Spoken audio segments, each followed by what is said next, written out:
Hey, everybody. Welcome back to another episode of Jam's Rock Talk. All right, let's be honest. It's been 2 years. We're a little slow. Actually, I have to confess here that we weren't really planning on doing any more episodes, but I have a student who kind of pushed me forward on this, and I'm glad he did. And this is a shout out to you, John. Thank you for pushing us back into the limelight of doing another episode and getting back on track. This is also our official reboot. We also are doing a new name for the program. Obviously, we're trying to beat the algorithm of YouTube, and we haven't been very successful. So hopefully, we're going to be a better tracking organization, if you will, on this end of things. So we have a really cool episode to start off our reboot. I think everyone's going to like it. And again, a shout out to my student John. He's going to join us at another point in time. I've already talked him into doing that, so that'll be fun. But he came up with this episode idea, and this is what we have. So he asked us to figure out the top 3 albums from the 60s, the 70s, the 80s, and the 90s. Okay, let's be quite real. That's freaking impossible. But we're going to do our best, and I think we have a pretty cool list.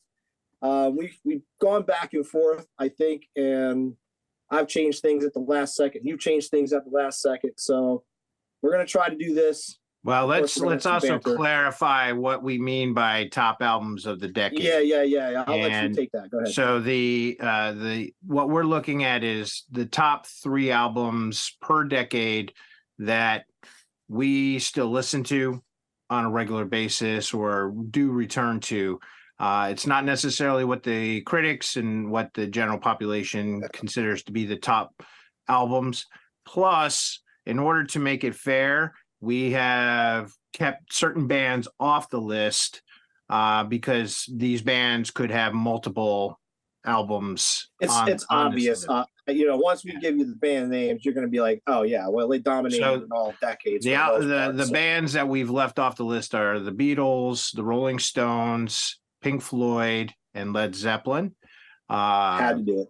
Didn't want to do it, but had to do it. Yeah, exactly. So the albums then that we have come up with on our own are reflective of, I think, groundbreaking type of music that helped spur on later music in a particular area. But yeah, so I kind of looked at it as these are my albums that I would want to take to a deserted island, and I would be quite content having this as my sole collection. Okay, so that's not what I want. I can't live off of these 3 albums because obviously I would need to have a lot more, but these kind of float to the top. God. So why don't we get started? We'll start with the 1960s. And by the way, I'm Jim. That's my brother, All right, Mark. that's cool. And Mark, why don't you start with the 1960s? What your top 3 were? All right, I'm literally sitting here going, I'm going to make another change for the 70s. Anyway, all right, so this was really freaking hard, and you set it up where these are the top 3 albums that we would listen to over and over again. I also want to add that when I was doing it, and I think you just hinted on it, like I thought of the idea of, okay, these are really influential albums. Like they inspired other bands, they inspired people, they sold a ton of records, that kind of thing. But most importantly, they're I think important records in terms of overall impact on rock and roll. Okay, that's where I'm at. All right, so 1960s. So we're going to dip back into 1963. And when we go back into the early 60s, it's really hard because rock and roll was really just coming into its own. You have Elvis Presley and Chuck Berry out there, but we're going to leave that out. But I'm going to throw a band out right now that's going to shock some people and you were taken aback by it as well. But I'm going to go with the Beach Boys' Surfer Girl. Mm-hmm. It's classic. It's legendary. The Beach Boys, unbelievably influential throughout the 60s. I mean, Brian Wilson was just an incredible writer of music in general. And so that's the reason I put him on the list. Obviously, there's going to be people who are going to go, what? And if that's fine, leave a nice comment. Be nice. Leave a comment in the section, and we'll read them and we'll comment back to you. But again, these are our choices. If you have a choice, you're welcome to yours. And now we're going to move up. Now, this was the hardest error for me because I have like 9 on my list right now. So I'm staring at, and I just literally in the last 10 minutes been like crossing off ones. I'm like, all right, I'll take that one. But all right, this has to be on the list. I hate to do this, but I'm going with Jimi Hendrix, Electric Ladyland. Mm-hmm. It is an unbelievable. Everything about it is unbelievable. I mean, first off, we have Jimi Hendrix. Let's just start with that. Yep. I don't think you could have records from the 60s, top albums from the 60s without having Hendrix on the list. And believe me, there are so many records out there, so many albums to choose from. It's incredibly difficult, and you will find that to be true. You pick 3. It's really freaking hard. But anyway, Electric Ladyland, I was a young teenager when I bought that one, and I never stopped listening. And I think anybody who loves Hendrix will agree that this is an incredible album to throw on the turntable or CD player or whatever you want to do anymore. So that's my second pick. Here comes the third one. I'm still sitting here going, do I do this? I'm white knuckling right now because I don't know if this is the right choice, but I'm going to do it anyway. Here we go. 1969, the Allman Brothers, and it's their title album, the Allman Brothers. Yeah, this was really tough because I'll give you the one I just X'd out of there, which was Jefferson Airplane's Surrealistic Pillow. I mean, Grace Slick, I mean, just the Airplane in general were so influential. You just can't think about the 60s without thinking of them, at least in my book. But I'm going to go with the Allman Brothers. I love the Allman Brothers. They're classic Americana. We've had discussions about this on past episodes. And I'm going to hold true to my form and keep those. Those are my 3 picks. Yeah, so I'm going to hand it over picks. to you for your 60s. Yeah. So mine is a little bit different. No. but again, highly influential, just like Mark's albums certainly were influential to the music scene. My first pick comes from 1967. This is an album that I came to a little bit later in life, and I'll explain just a little bit more in a second, but it's The Velvet Underground and Nico, and the title of the album is The Velvet Underground and Nico. It was their first album put out. They were under the influence of Andy Warhol. They Lou Reed was kind of the catalyst of the group, and they are, if you explore the history of rock music, punk music, they were extremely influential, though they were not a band that was listened to by a lot of people. They didn't sell a whole lot of records, but who they influenced. I like the term underground in this one for you, and I know it's the Velvet Underground, and I agree. I really feel like you hit it right on the head because the Velvet Underground really had a lot of influence over a lot of different bands. If you listen to, interviews from other band members in different groups, it sneaks in there. The Velvet Underground sneaks in. Oh yeah. And it's amazing how many people really know who the Velvet Underground is, and they weren't around for very long. No, they were not. Their music has stood the test of time, and I think you hit it spot on. And I think, if somebody takes the time to sit down and listen to that album, and I recommend listening with headphones on and in a quiet space, it is dark, and yet it is very powerful. And so I think if a person today, if a teenager today were to put on a Velvet Underground or just listen to it, not know the name of the band, they would probably think it was a modern band now. Oh, I think their sound is that relevant, and they were a little bit ahead. Well, and it's timeless. It's a timeless sound. It really is. And so that's my first pick.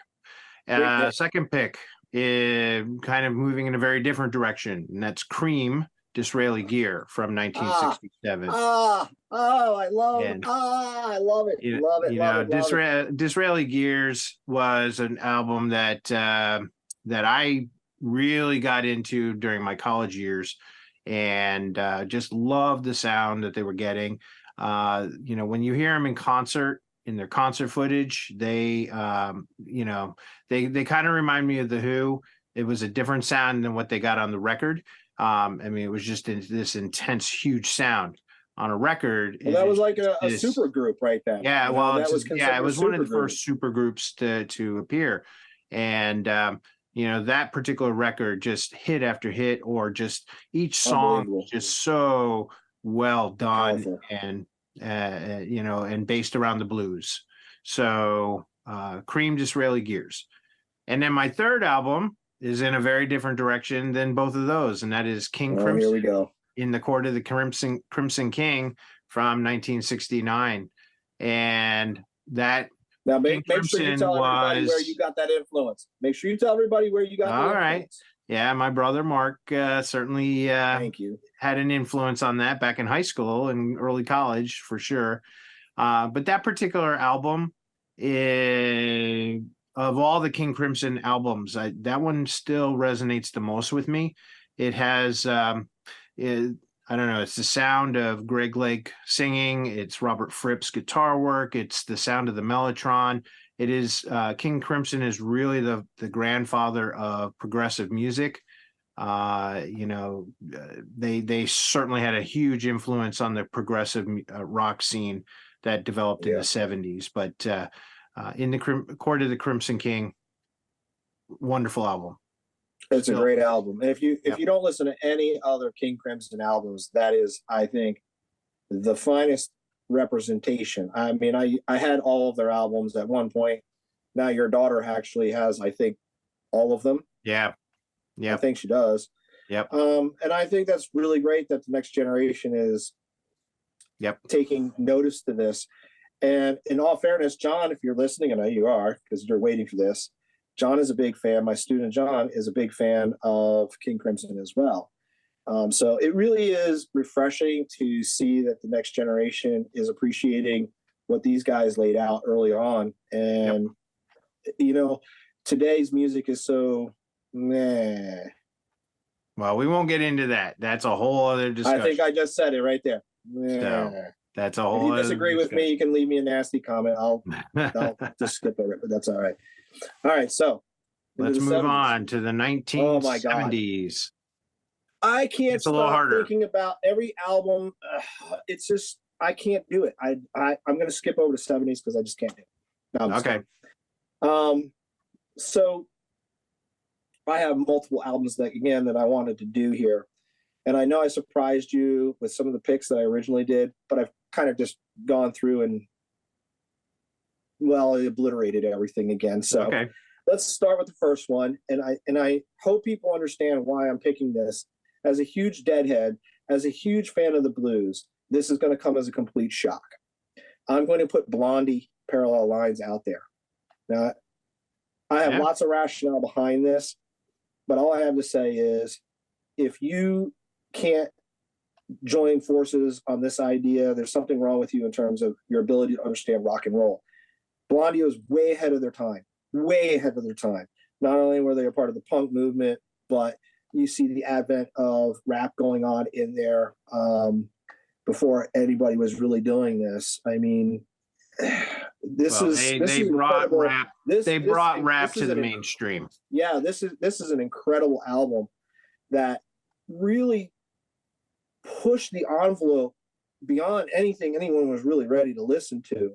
And being as young as we were when this came out, I was in elementary school, but I still remember that. I mean, when you're 9 years old, I was 9. Oh, yeah. I was 9 years old listening to Parallel Lines, and I was blown away by it. I love the song. Every song on that album. I mean, it's a crazy album. Anyway, I recommend, if you haven't listened to it in a while, throw that bad boy on and take a good listen again. This time, really listen. Debbie Harry, still unbelievable. What is she, 80, I think now, or 79, something like that. She's up there, but my gosh. She's getting up there, yeah. Incredible woman, incredible band. So that's why it's on my list. I think it's just highly influential. Let me be honest. I probably wouldn't take it to a desert island and listen to it all the time, but in terms of its relevance to so many other pieces of music and bands and everything you want to, I just think they had to be on the list. Yep. Now you're going to know. I already told you my list before, but I've erased everything else. So that's the only one you kind of knew about. Okay. So my next one is going to be Queen, Bohemian Rhapsody. Okay. Good one to replace some of the others, right? Yeah, I would say so, for sure. Yeah. Not that I wanted to get rid of my other ones, but I felt everybody in the world knows Queen and everybody knows this album. And if it wasn't on the list, I would have kicked myself later on after it went to, we edited this thing, and it would have been like, oh. So yeah, Queen, that was 1975. Unbelievable. Still stands the test of time. Way to go, Freddie. So with that being said, I had to go tried and true. Had to show my true colors here. Yep. The next band, this is all for me. I'm being absorbed into it. But Terrapin Station, one of the greatest albums in my mind ever produced. If you're a Dead fan, if you like music by the Dead, or if you've ever been to a show, I want to liken it to this one statement. A lot of people refer to going to a Grateful Dead concert as having a religious experience. And Terrapin Station, the song Terrapin Station, has a line in it. It's chorus: some rise, some fall, some climb to get to Terrapin. Well, that's a reference to the idea, I think, that we are all trying to expand our knowledge base. We're trying to move spiritually into something, and we're climbing and we're seeking something bigger than ourselves. And I think the song itself is an amazing song. It's just a beautiful song. But the album itself just is unbelievable, and it's in its own right. It has masterful works on it. And again, take a good listen. I know a lot of heads out there, and there is not one, I think, that would disagree with me on this one. So that is my second pick. And now, I'm sorry, my third pick. So I'm going to now turn it over to you. And so again, I think we're between the 9 albums that have been talked about so far. I mean, all 9 are, cover a lot of ground. So my 3 from the 1970s will continue pushing that ground. My first pick is Jethro Tull, Aqualung from 1971. So Jethro Tull kind of takes the roots music element that the Grateful Dead had, but they're coming from the English side, and they brought a very unique sound to the rock world, adding the flute in with the rock band. But if you listen to this album, you really get a really nice variety of rock songs, different styles, moods. Just a great album. And there were quite a few hits off that album, but even the songs that were not hits, they stand the test of time. I think that it's just a solid album from front to back. And for all you young ones out there, front to back means that was when we were listening to albums regularly. And I'm glad they're coming back into vogue, and that's another whole episode unto itself. But anyway, so that's Jethro Tull. Second album, Black Sabbath, Bloody Sabbath from 1973. Even though the title is very dark, it is a tremendous album. Again, I think every song on the album holds up really strongly. It is Black Sabbath was really on the cutting edge of metal, combining blues with a much heavier sound. They and Led Zeppelin. Well, don't forget, it comes from where they grew up. Yeah. And as Ozzy said himself about the band and their music, he said everyone was putting out this happy music, but we weren't all happy. We were struggling. Yeah, And they were that's why very it was working so heavy and class. dark, because Yeah, they very were, working there was a class. lot of unemployment and Yep, very working tough class, times, tough. yeah, and so you have this really heavy sound. They and Led Zeppelin were really pushing the way. Although Led Zeppelin was going, they were taking their heavy sound kind of in one direction, and Black Sabbath was going in a separate direction, Mm. leading the way to metal music. And so again, I from the first time I heard it in middle school, high school to this day, I still enjoy putting that album on. Excuse me. So Black Sabbath, and then my final Nice. I album. love that pick.